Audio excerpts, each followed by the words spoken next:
Сегодня во второй половине дня состоялся телефонный разговор основателя мира и национального единства, лидера нации, президента Республики Таджикистан уважаемого Эмомали Рахмона с президентом Республики Казахстан уважаемым Касым-Жомартом Токаевым.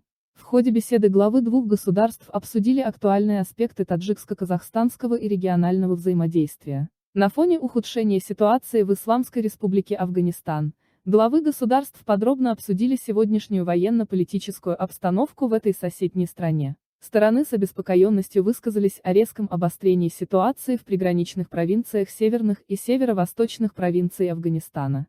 В этой связи в целях предотвращения существующих угроз обеспечению региональной безопасности было указано на важность дальнейших совместных шагов по пути укрепления взаимодействия компетентных органов и соответствующих министерств и ведомств двух стран.